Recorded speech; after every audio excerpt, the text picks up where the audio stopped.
Coming up this week, I did head to LA on a 737. Then I fly 777-300 empty from LA to Hong Kong. And then I did head back on Airbus 350-1000 epic trip. All right, let's get started. And good afternoon. It is Monday, September 29th at 1:17 p.m. And I'm headed to Hong Kong via LA. It's a different kind of trip. Hello, my name is Darren. I'm a dad. I'm an airline pilot. I'm a husband of a scientist.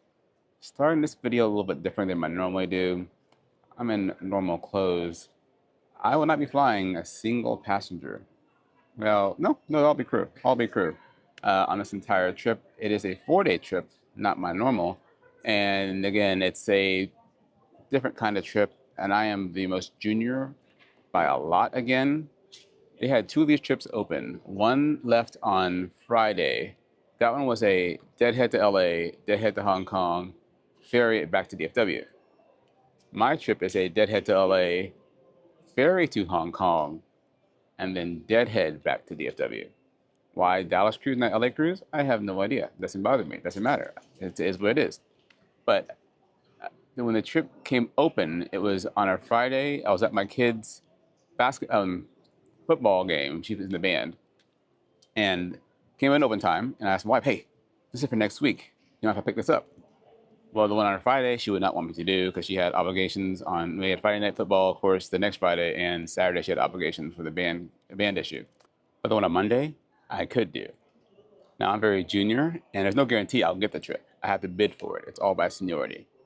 So I put in a bid for it, and I put in for FO, FB, FC in that order, and I got FO, and FC didn't get filled right away. I'm like, I could do FC, but I do want to sit up front. And I like the rest breaks better going to Asia as an FO than FBFC, because FBFC will be up longer, closer to arrival than the FO and captain will.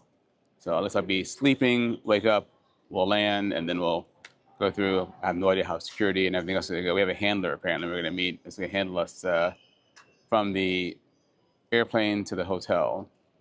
And then as far as coming back is interesting in that, again, it's a deadhead back to DFW on Cathay Pacific. Again, we get a business class seat. And I was able to get my reservation code from my airline to then load into the app and then pick my seat, window seat, 20K, I believe, and pick a special meal. Yeah. So different kind of trip. Follow along. First stop, in theory, is the Capital One Lounge because I have an Adventure X card. I can never go in there. You have to have a confirmed ticket to go in. I'm always non-rev, but I have a confirmed ticket because I am a deadhead today. So I'll get to go in there, have a light lunch, and then head over to the C terminal to get my flight over to LA. Let's get going. So the Capital One Lounge at DFW Airport is an amazing lounge, and when it first opened, it was awesome because you can get in here as a non-rev. Well, several non-revs ruined it for everyone else, and now you have to have a paid ticket to get in. So as a deadhead, I can get in, but even on a nice day, it's a 45-minute to an hour wait to get inside. So the benefit is kind of being lost. But head over to Terminal C to get on my deadhead flight. Now, again, my whole crew is supposed to deadhead from Dallas to LA. I'm the only one of the four who's actually getting on the flight. The other Dallas-based pilot, he's coming on the next day. It's his choice. We are never required to take any deadhead, but it's our responsibility to get in place on time. The other FO is coming down from San Francisco, and the captain is coming over from Phoenix. But got to the gate, and I did this for a first class seat, and I was lucky enough to get a first class seat. We landed on runway 25 left and taxied into the gate a few minutes early. The LA airport has begun undergoing also renovations for the upcoming Olympics. The terminals are all either new or in a little bit disarray. Me getting to the outside was quite the adventure. I went up an escalator and down the corridor, out these doors, and then back down again. There might have been a better way, but I was simply following directions. Went outside to the waiting van, and we had a text chain going on. The captain was also on the ground, so I waited for him for about 15 minutes, hopped in the van, and headed over to the hotel. And for the first time meeting the captain ever, the FO from San Francisco is coming down later that night, so I'll meet her the next day, and along with the other FO who's coming in from Dallas. This hotel, I've been assigned many times over the years. I never actually come here. On the Airbus, I used to do a lot of fly to LA and then head back the next day. Supposed to have the overnight hotel as this hotel. I always like went home right away. So this is my first time actually staying here. The rooms were nice, big rooms. Felt like I was in my grandma's house. It had like a Disney vibe to it. It was interesting. But I put my bags away, changed clothes real quick, and went out to dinner. The captain was going to eat somewhere else, so I wanted to eat Thai food. So I went across the street and got some really, really good Thai food to assure the waitress and the owner that I could handle a 4 level spice out of 5. It was spicy, but it was amazing. And I had just my Coke Zero, 1 can. I had very little water, and I survived. Then I wanted dessert. So I went across the street to a Costco, and this is different. Like in Texas, the food courts are inside. In California, apparently it's common for them to be outside. So I had to went through the Costco and then I had to go out the door. I just wanted something sweet to drink, so I got a smoothie. But this whole outdoor Costco food court is new to me. But got my smoothie, head back to the hotel, and called the wife, called the kids, and I went to bed pretty quickly. Again, just enjoying my evening. And the next morning, woke up and got ready to go to the airport. And good morning. It is 7:32 in the morning. Van time's a little bit. One good thing about staying in a domestic hotel, the van time is later, closer to showtime than in international anyway. Decent night's rest. It's a decent hotel. Kind of old-fashioned. It is what it is. I haven't stayed. Again, call me bougie if you want to. That's fine. I haven't stayed in a room that's had this kind of air conditioner, like under the window, in over a year and a half because of the whole international thing. Anyways, West Coast, so I woke up early. I did go to McDonald's for breakfast. I met Jack. He flies for Horizon. Very funny because I walked downstairs and it was dark outside and I had my big, obscenely round glasses on and my hat and my jacket, and it's dark. And I walk out the door and he's walking in the door. And he's in his uniform. He went to get coffee. And he did that thing where I could see out of the corner of my eye. He stopped and turned around and said, "Darren?" I'm like, "Yeah, okay." Again, people recognize me. I'm very surprised. I talked to him for a few minutes. He listened to San Francisco. He commutes up to Seattle. Didn't ask how long he's been there, but of course he's looking to move on. But of course, I can't really help anyone get a job here. I would love to help you get a job here, but that's not something I can do. But nice talking to you, and thank you for saying hi to me. Long day ahead, right? It is 9:30 in the morning in Dallas right now. We leave here at 9:16 LA time, which is 11 at Dallas time, and we don't roll into Hong Kong for a long time. I think I'm scheduled to get there at like, oh, I gotta look it up. Sorry, 2:50 in the morning Dallas time. 2:50 in the morning Dallas time. Long day ahead, right? It's a 15-hour and 4-minute block time, which might be the longest block time I've ever done. Pretty sure. So, again, I met the captain yesterday on the van here. The FC is coming in from Dallas this morning. He's braver than I am. Again, we don't have to take our scheduled deadheads. We can easily take an alternate deadhead. Because again, if you live in Des Moines and picked up this trip, you cannot take the deadhead from Dallas yesterday and get from Des Moines to LA, however you want to get here. Airline doesn't care. You have to get here. It's your responsibility. Well, again, there's only one flight that will get you here in time from Dallas. That's it. He took that flight, so he should be here about half an hour from now. But yeah, it's our flight plan isn't loaded yet, but I just did a straight line distance, a great circle route anyway, from LA to Hong Kong is 6,294 nautical miles. That's going to be a record for me. Of course, there's only 4 people on board, so I'm sure we'll have full fuel tanks. Maybe not even full fuel tanks, because but we can go high right away because there's no one on board. I was hoping our flight plan was already out, but I don't think it is. If it is, I'm going to reshoot this whole video because then I can look at the actual data, and it's not out yet. So, but yeah, nice long flight. I'll have 2 breaks. They should each be at least 4 hours long. Well, close to probably 3.5 hours long each, I guess. Yeah, 3.5 hours long each. So I'm downloading some shows to watch right now on my iPad Mini, and then I'll sleep on the second break. But I'm gonna finish packing up the room and heading out. Kind of a neat trip, right? Something different. I don't know when I'll ever be able to fly to Hong Kong again.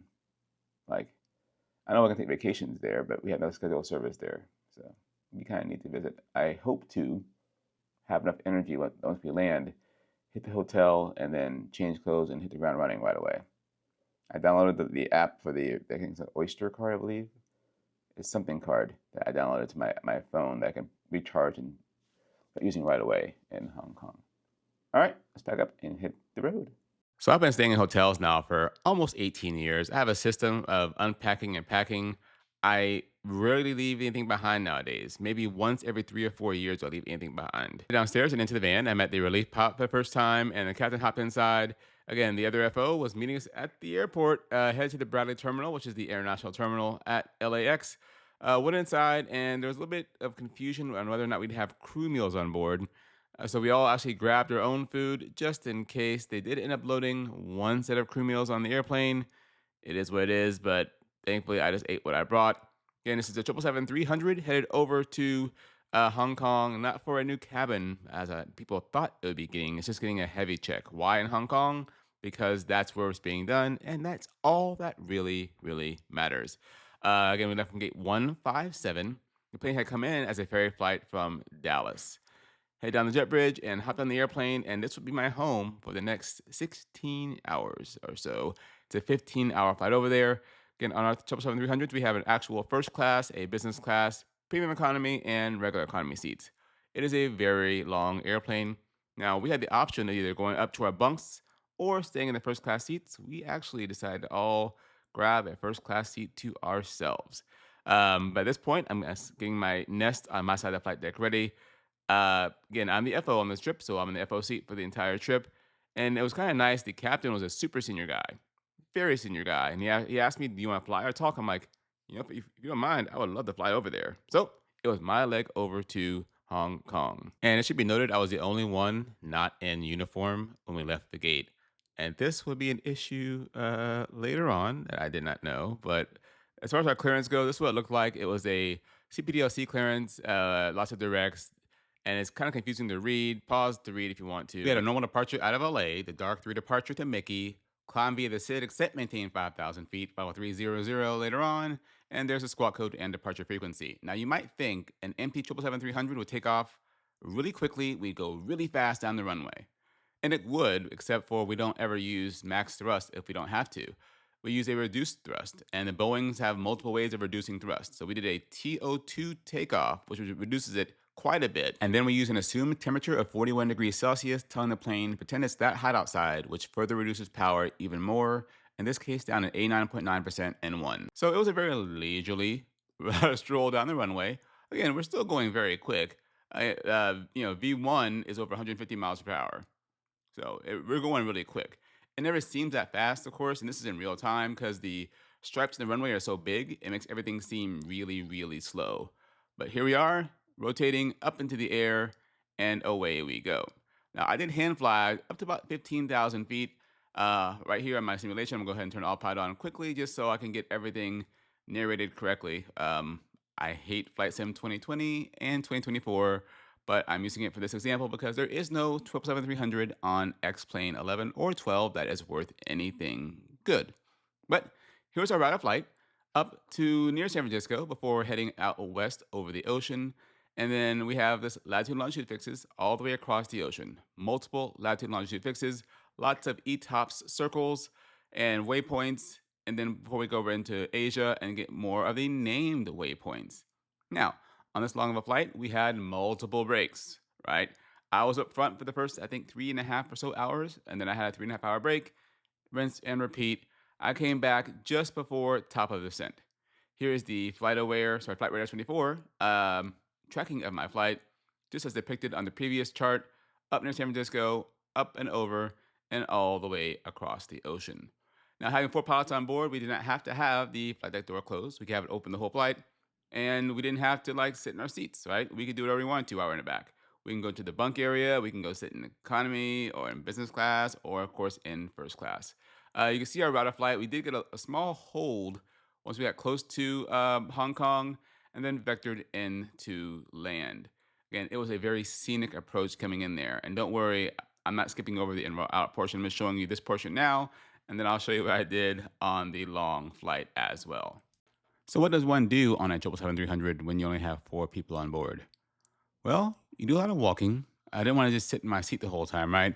So in the first break, I did relax a bit and I watched some Apple TV Plus and took a small nap, but I did a lot of walking. I walked around the cabin multiple times.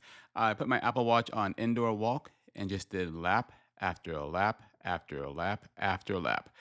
I did turn the lighting system onto what's called party mode, the red and blue lights, something fun in the cabin. But I want to stay as active as possible because, again, it's a long day inside of an airplane. It's easy to just veg out and watch movies and play Nintendo Switch, which, don't worry, I did.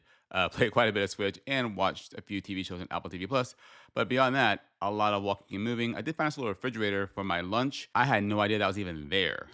But again, each break was pretty long. I took a nap on each break. On my second break, I took the longest nap, or that one I think I did 30 minutes of walking and then took a very long nap. That was right before our landing. And I mentioned I had no uniform, and our rule book for the airline says I don't have to have a uniform at all for any kind of ferry flight. So I'm well within the rules. Only for this specific airport, for this specific ferry, on a certain page did it say I had to have a uniform.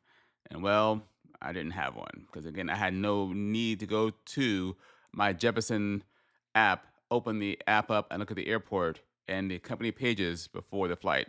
I just didn't think it was an issue for my uniform. But here we are on the arrival into Hong Kong, and this was an epic arrival. Again, I've been to many places in the world that are beautiful: Caribbean, South America, outstanding places. This was like easily top 5 of my entire career. So we'll be doing the Abbey 3 Bravo arrival. That's for runways 25 left, center, and right.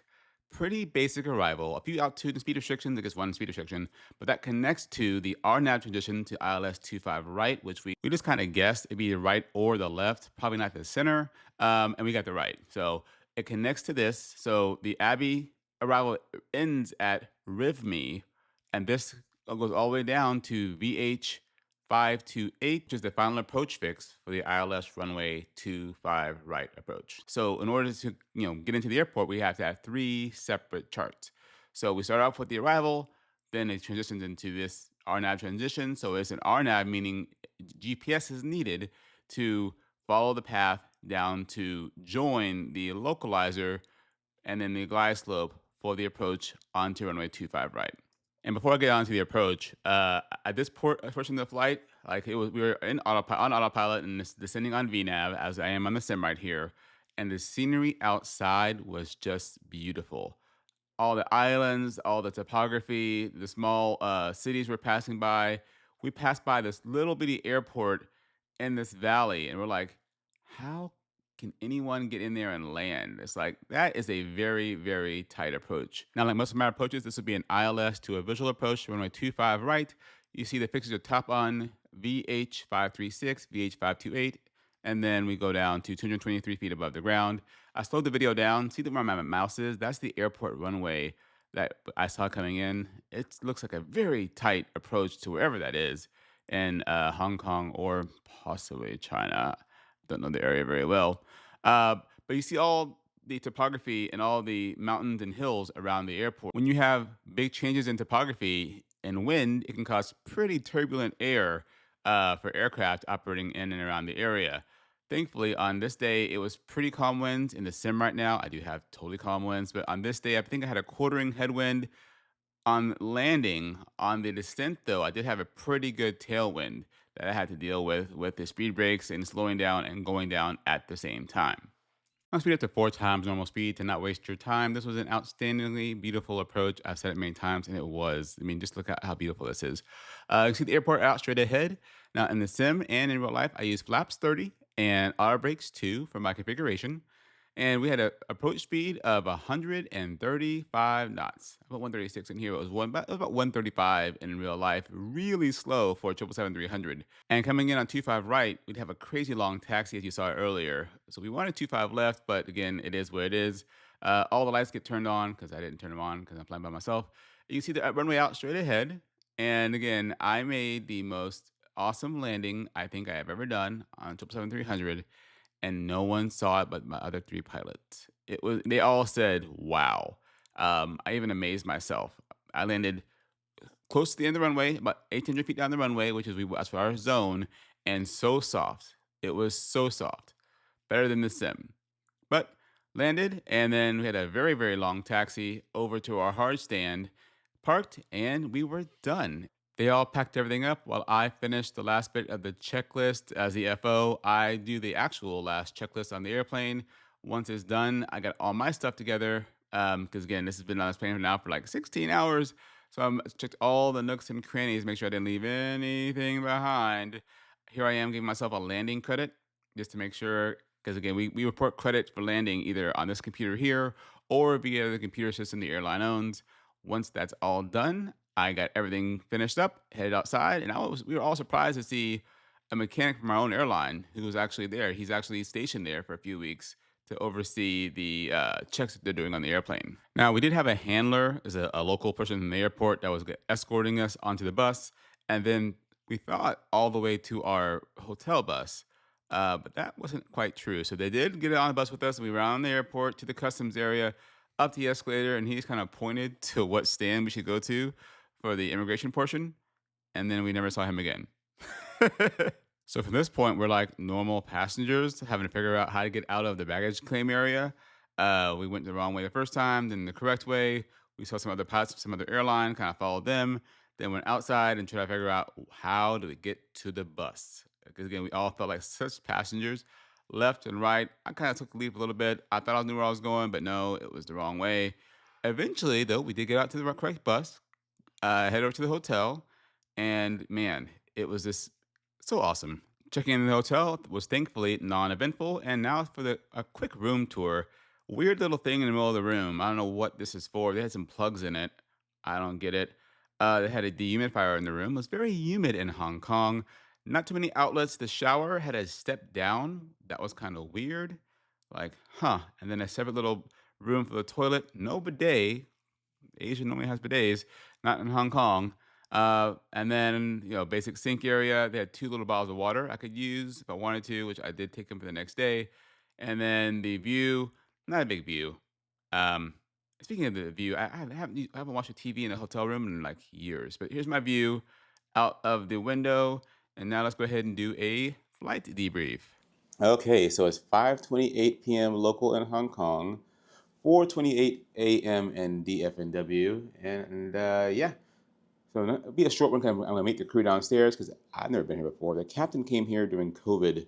He did some cargo flights, but the rest of us have never been here before. So we're all gonna go out to dinner. Feel great. Feel really good. The naps on the airplane were really good, productive, or I'm full of adrenaline, one or the other.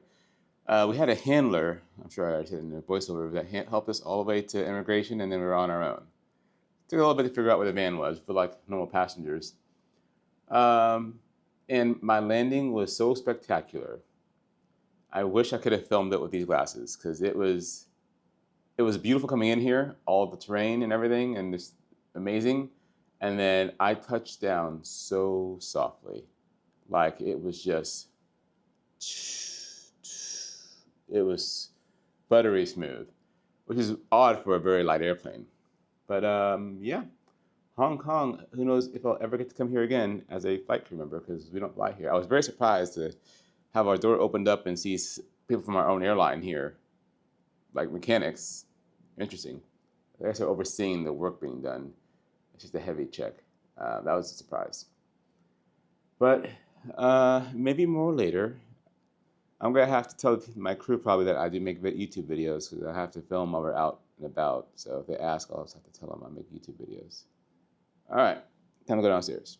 Now, the other relief pilot had a friend in Hong Kong who recommended a certain restaurant to go to. It's a Michelin star restaurant. I had never been to a Michelin star restaurant before in my life, but hey, let's go for it. So we all went and tried to get on the train.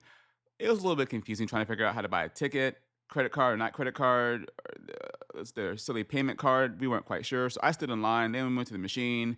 I asked questions. Like, you know what? You can just tap to pay with a credit card. I'm like, tap to pay?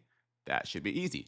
So Google Maps, we figured out how to get on the train. No problem. Now getting off the train was an issue because they have different colored turnstiles. And some are purple, some are blue. Well, the other FO went to a purple one, couldn't figure out why they couldn't tap their card. Yeah, because that's for the local card only. The blue ones are for the credit cards. Took a few minutes. We figured it out. Only the blue one works for credit cards. Yay. Uh, then we had to go outside of the station and then start walking around the streets of Hong Kong.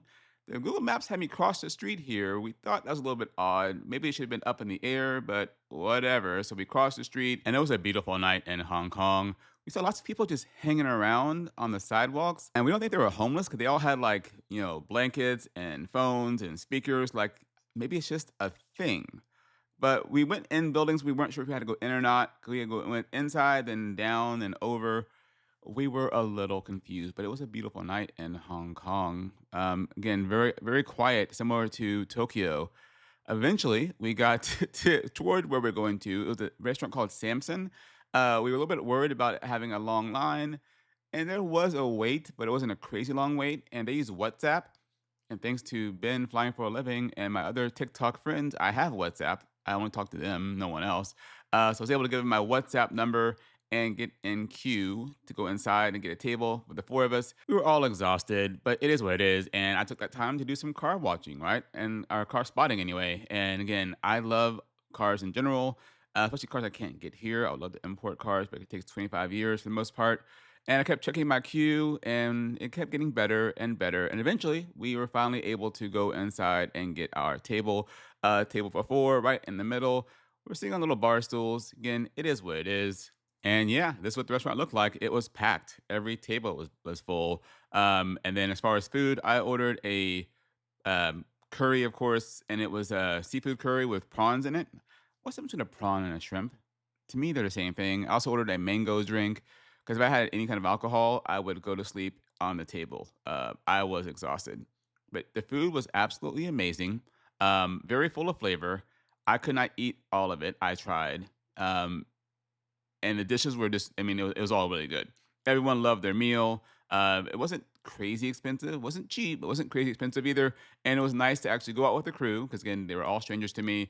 And again, have an awesome dinner in Hong Kong because who knows when I'll ever get to do this again.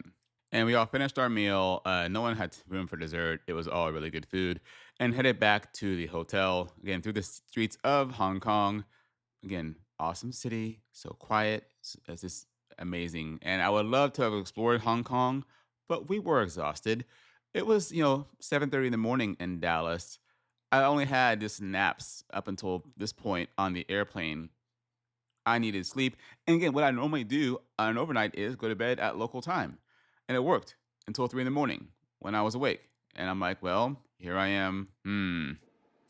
Can't sleep. Currently, I showed you already. 3:11 a.m. and I've been awake for about 35 minutes. So I went to bed at this time. I think it was like 9 or 10. The actual time in Dallas right now is like 2 in the afternoon. So yesterday. Yeah. All right. I tossed and turned until breakfast started. The audio isn't good on this portion because it's going through my phone and not my AirPods because I can't figure that one out. You have to hit a setting on the iPhone. Anyways, the egg texture in Asia is never quite right. I don't know what is lost in translation on scrambled eggs, but it's always a little bit watery. It's never really firm. That's what I'm showing you right now. But I got a plate of eggs, some tomatoes, and I think some potatoes maybe. They're big on not having a lot of food waste, so I ate everything on my plate. They did have some dragon fruit. I was happy to see. Uh, had breakfast by myself in the morning because again, I got here when the buffet opened. It was included with the hotel. Always a perk. The price is right for me. The coffee, it had coffee machines. It was just okay. But I finished my breakfast and then headed out to explore for the morning because I couldn't just sit in the hotel room. And good morning. It is 6:30 local AM, 5:30 p.m. in Dallas. Woke up hours ago, as already said, and I'm going to go for a walk. I'm going to hop on the train and just get off somewhere and explore. Because again, I'm probably never going to come back to Hong Kong again. So while I'm here, I shouldn't just sit in the hotel room. I should explore a little bit. Can't do as much as I can't do as much as I planned on doing because of time and energy and wanting to be back here on time for the deadhead because the plane will leave without me because I'm not flying it. So We'll go have a little fun. So I was headed to the actual city of Hong Kong, or I guess the main island. I am not a expert in Hong Kong, but it's basically the same train we took the night before.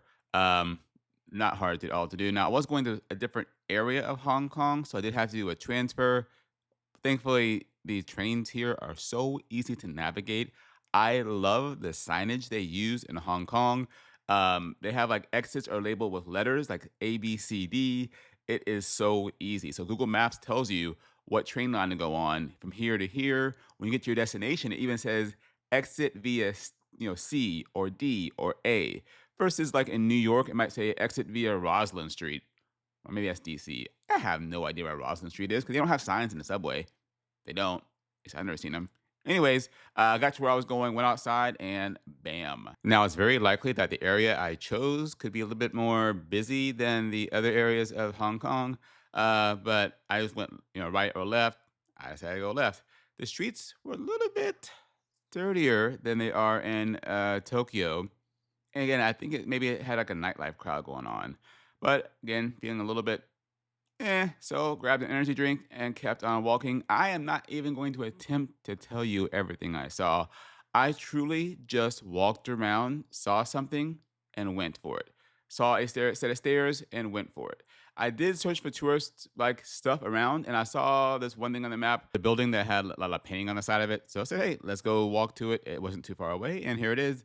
It was pretty unique. Not something you see every single day. Again, I'm truly just wandering around Hong Kong looking for tourist stuff. After that, I said, all right, here's a subway station. Let's go inside and see where I can go next. I saw one video about how there was like a boat in the middle of the city. So I figured, let's head over there. Again, the trains are very easy to get around, very clean, very organized. And going from train to train is extremely easy. They have awesome, awesome signage. As an English speaking person, it is kind of a shame that I'm kind of just lulled into a sense of security because I can read the signs because they're in English, even though I am in Hong Kong. And Hong Kong is a very warm city and a very humid city. So I did, pack along a lot of water with me because I knew I'd get hot. Again, here we are just in some random part of Hong Kong. You might know where this is. I had no idea where it is, but I did come upon this boat, this giant yacht. It's not really a real yacht, but it's a yacht shaped building in the middle of Hong Kong. That's pretty neat. I then walked to the shore, and here's where I kind of made a mistake. So I saw this Ferris wheel off in the distance and went, oh, I can go down there. So I started walking toward it. It was several miles away, but that's fine because I need to get my steps in, right? Because I close my rings every single day. But I started walking toward it, not realizing I could never actually get to it due to it was like across a bridge. But I enjoyed the walk. It was a very pretty day anyway. I did get quite sweaty. I'm just complaining about how sweaty I am right now. It is what it is.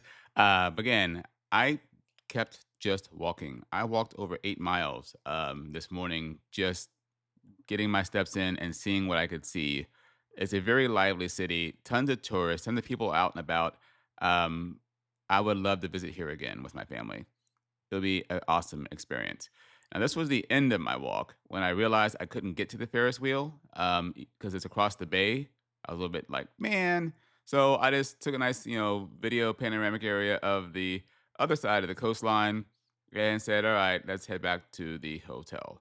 And so I followed Google Maps, and it was a little bit confusing. I had to go underground into a street. I passed the actual subway entrance, had to backtrack. Yeah. Now, normally Google Maps never fails me, except for in Korea where you can't use Google Maps. But it was not leading me to where I needed to be. I walked around. I ended up in this kids' park area above ground. I'm following my blue dot. It's not making any sense. I eventually get to an elevator. I'm like, okay, it has the name of the line I want right there. So I need to go down. Yeah, down. So I get in the elevator and start going down. This is the only, confusing part of my navigation from the whole time I've been navigating around Hong Kong. Again, English words. I'm very spoiled. But got out and down. I was underground. Clearly, again, it's so humid here. They have the dehumidifiers and air conditioners everywhere. Um, Otherwise, it's a pleasant place to walk around. Again, I go for the blue entrances to go inside my credit card. Eventually, I get on the correct line and head back toward the hotel. It was 2 or 3 different lines to get back because again, I kind of ventured out further than I did the night before with the crew. But again, it wasn't hard to get around. And these trains are massive. And that is one thing we don't have in the United States is a great public transportation system in in most major cities anyway. I would love to not need a car. I'm quite jealous of civilizations around the world that don't require people to have a car. Because most of the time, again, I love cars. I'm a huge car guy, right? But most of the time, my car's just sitting. Anyways, eventually got back to where I needed to be. A little reminder of London behind me, Marks and Spencer. If you know, you know. And then I decided to explore this mall that was attached to the train station. Now, as always, I stopped by a grocery store. Again, giant grocery store, lots of prepared food, lots of food I had no idea what it is. Then I went by an electronics store because I love electronics and seeing all the phones I can't buy in the United States. Yeah, some are clear iPhone knockoffs, but some are pretty neat and fully featured Android phones that would be cool, but yeah, we can't buy them in the United States. Now, you might know I married into a Disney family. They had a Disney store here, so I went up to this Disney store as well. Nothing spectacular. They do have a Hong Kong Disney that would be neat to visit. It's actually on the train stop back to the airport. But I looked for something to buy for my kids or family and couldn't find anything super unique or awesome to buy, but I tried. Now it's getting somewhat close to van time, so I treated myself to a Starbucks, this matcha muffin and this purple tea thing. It was really good. I wanted a small snack, so I went to McDonald's. Yeah, don't judge me. I looked for something unique, and they had food here that was not offered in the United States. So I got these chicken things, and they had like these little packets you could get for your French fries. That was pretty neat. Had that and headed back to the room to get ready to go to the van to the airport. Okay, it is 12:37, and we're gonna head down, take the one.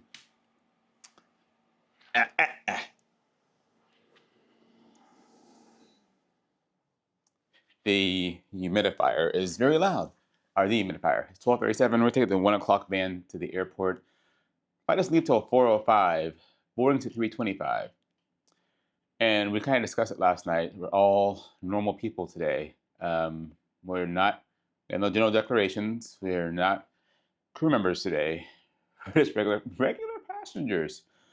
So we want to make sure we get there because the plane will leave without us. We have no special handlers, no special crew lines, just normal people.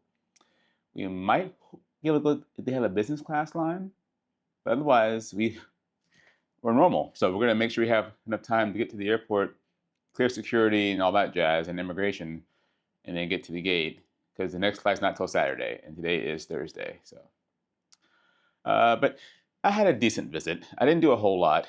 I had more expectations to do stuff than I actually did.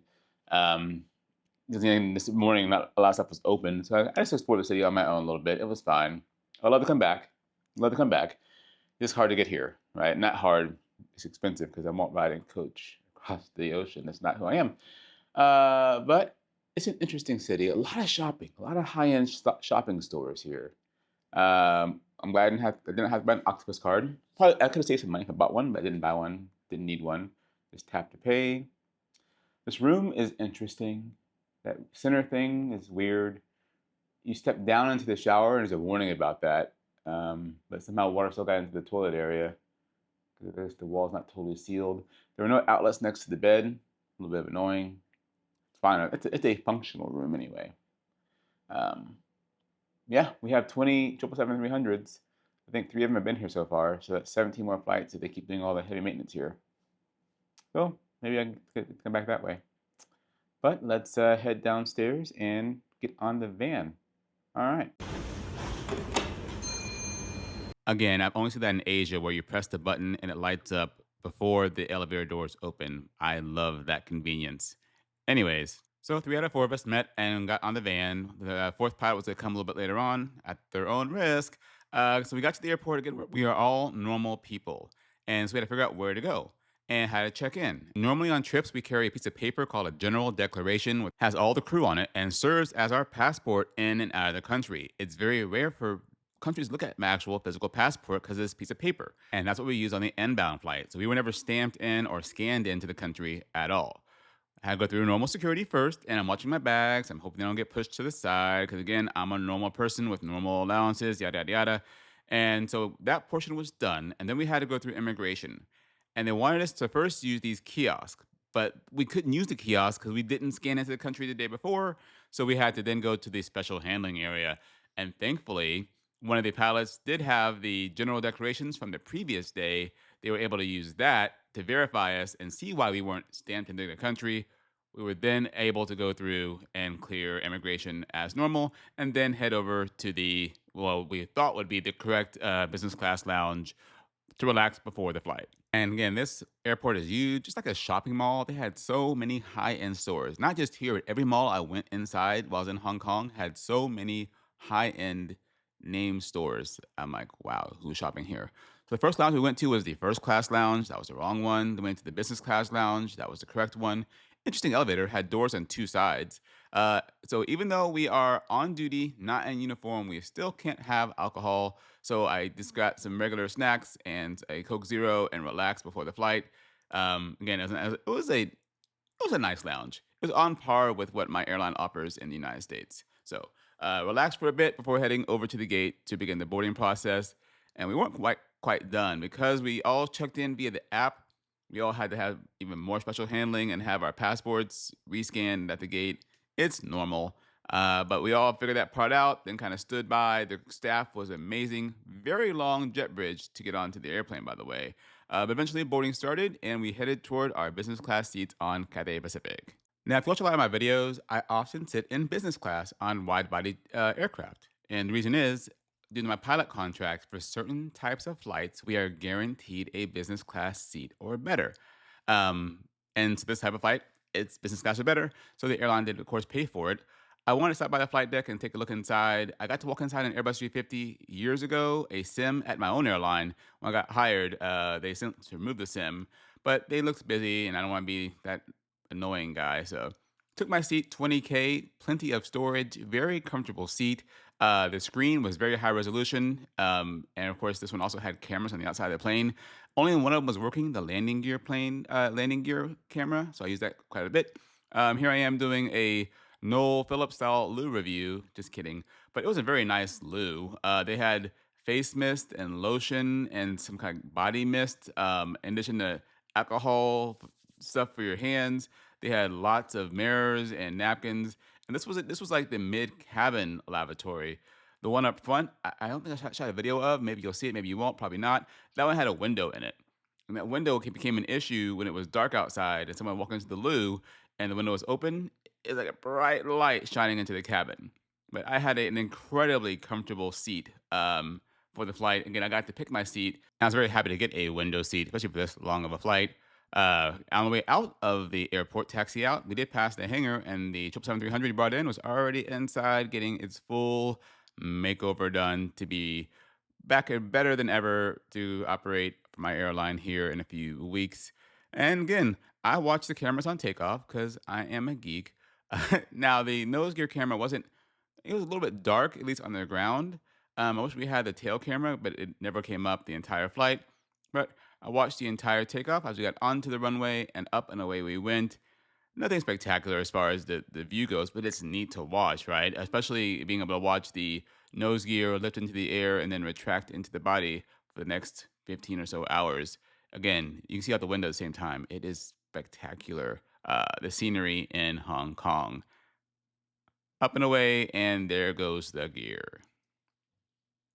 Love it. And I took a ton of photos. I'm not going to bore you with all of them, but we did pass Disneyland or Disney World. I guess Disneyland right there. And here is some sound of the engines. And as expected, the service on board was awesome. I talked to the crew quite a bit in flight. Uh, yeah, I let them know that I was a crew member as well. One of the other pilots already tipped them off that we were all crew members on board. And again, I slept, played Nintendo Switch, watched a lot of movies. Here we are about 5.5 hours or so away from landing. And again, you can't sleep the entire flight. So I took lots of naps, ate a lot, not a lot, but ate a good amount, played lots of Nintendo Switch, and I watched a lot of movies on my own iPad. I did watch a few movies on their internet system as well. They have a great, great screen Of course, that is Doug DeMuro's Porsche right there. And kind of interesting, we got dinner first and then breakfast. And I believe it's similar to how my own airline operates. They serve you the meal that you would normally be eating at the desk at the place where you left, right? So, you eat dinner first and then it'd be breakfast time in Hong Kong, even though it's afternoon, evening in Dallas, Fort Worth. It was a great breakfast. All the food was amazing. The service was amazing as well. Um, and I find it interesting that they had a little survey for passengers to fill out about their service on the screen. And they actually asked if I filled it out. I said, absolutely, I filled it out for you. It was an amazing service. Here's the arrival into DFNW. Again, I've done this 1,000 times, probably more than that. There goes the landing gear. That's so cool to see. Landing on runway 18 right. And again, they made a spectacular landing on 18 right. And we had a very short taxi into the gate, and my long adventure, crazy trip that I was very fortunate to get, that I am so junior, was coming to an end. They parked at the gate. I cleared customs very quickly, relaxed, went outside to my car, and now for the debrief. All right, 6:11 p.m. here. I think it's 7:11 a.m. in Hong Kong. I'm glad I took a second shower, although I still feel like I'm funky. I don't know. Been in the clothes a long time still. I took a shower around 11:30 a.m. today, whatever. Again, that was my first time on an Airbus 350-1000. It's only my second time on a wide body from another airline doing international flights. Years ago, I went to Frankfurt on Lufthansa. I was in coach. I Z'd. So it was different. The amazing service, great attention to detail, great food. The seat was okay. I think our seats have more padding, even in business class, than those seats had. I'm a side sleeper, so I slept on one side, and it was kind of firm, so I had to sleep on my other side and my back, and I slept enough on the flight. I'm not exhausted right now. Not get any work done during the flight. Today's Thursday. I finished my video for this week on Monday. It was set to auto post, and I reviewed it one last time, and I realized it was a minute and a half short. I'm like, why is it a minute and a half short? Well, the last time I exported it multiple times, fix errors and typos. Last time I exported it, it did not export fully, and I didn't notice it. So I'm going to go home and do that right now. But again, going through the airport as normal people was weird. I talked to the crew quite a bit in flight. They have a long layover here because Cathay doesn't have daily service to Dallas. Although they were very full coming over here. So I bet they can support it. But long flight, been a nice flight. And it was nice having a business class seat. Of course, it's contractual while they gave it to us. I was supposed to go to Dublin tomorrow, originally, and I was legal for it because even though I'll be working 7 days in a row, I have to start my last duty period, and then how it works is, as long as I start my last duty period, which is on day 3 of Dublin, as before, and I can go back 168 hours and touch a 30-hour break, it's legal. So that's how I can work a 7-day trip because we leave Dublin so early in the morning. But I'm like, I don't want to go to Dublin tomorrow. So I ended up trading it for Dublin for next week instead. So, which we'll see. I might drop that trip as well. I might move it. But I'm going to head home. And again, this was a 4-day trip. I haven't done a 4-day trip in a while, mostly since my narrow-body days. So I'm going to go home, see the family, and relax and finish the video. Hope you enjoyed this video. I hope it was interesting to watch because it didn't have a ton of flying content like I normally do. But if you don't mind, click... wait, no. I'm going to send it over to Darren. He finishes it up with all the pay and all the other stuff. All right, Darren, take it over. That was quite an epic trip, in my personal opinion. Again, I get these trips not because I'm very senior or because I make videos and my airline gives them to me. No. Quite the contrary. I'm part of a union, right? And we have rules. And so when these trips come into open time, the company and the union have ways of giving them out to pilots. Now, when they go into open time, it's your choice whether to go and look at what's in open time, or you can have the union app alert you to certain kind of trips that are in open time. Like you can say, any trip at my base that's for my equipment, let me know about it. Or only let me know about trips that have certain parameters, certain destinations, start times, end times, that kind of thing. I have it turned on for certain kind of trips that I like to do, including this trip to Hong Kong. So in open time, around 7 o'clock or so at night on a Friday night, I was at my kid's football game, and no one can be awarded the trip right away. It has to go through a batch run. So the people who saw it happened to add it to their ballot before 8 o'clock had a chance to get it right away. Get it after 8 o'clock in seniority order. And so I added all the FO in both relief pilot positions, FB and FC, to my ballot, and I got FO. Now, the FC position, no one bid for it for my trip. After 8 o'clock p.m., anyone who sees it can get it.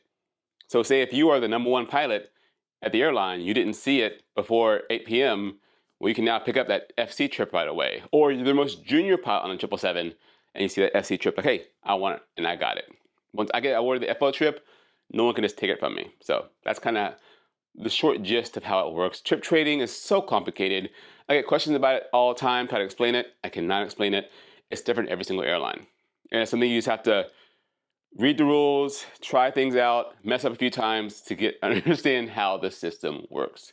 But I love the trip. It was something unique, and I hope to get to do it again one day. As far as my pay goes, it's very complicated because it went over 2 months.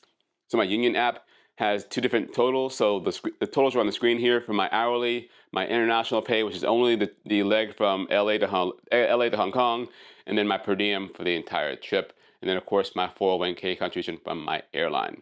Now, I get questions about, I don't always do a month in review, and I didn't do one for August or September. Reason being, those were outlier months. I try to give you an accurate picture of what my job entails, from the day-to-day activities to how I do on trips to my income. And I don't think it's fair or right to include these outlier months in my month in reviews. They were extreme months. They will be in my year in review because I do a year in review for all my nights and everything else. But for monthly review, it would just be getting clicks and views, and that's not. I don't want to sensationalize it. So there'll be no August or September month in review. My month of October was much more normal. I worked a whole 13 days at about 86 hours of credit. My name is Darren. I'm a dad. I'm an airline pilot. I'm a husband of a scientist. I don't do this video sponsored by kind of ads. All I depend on is you guys clicking subscribe, dropping a comment, and clicking like. I take the money I get from YouTube and I make better videos. Thank you for stopping by and have an absolutely wonderful day.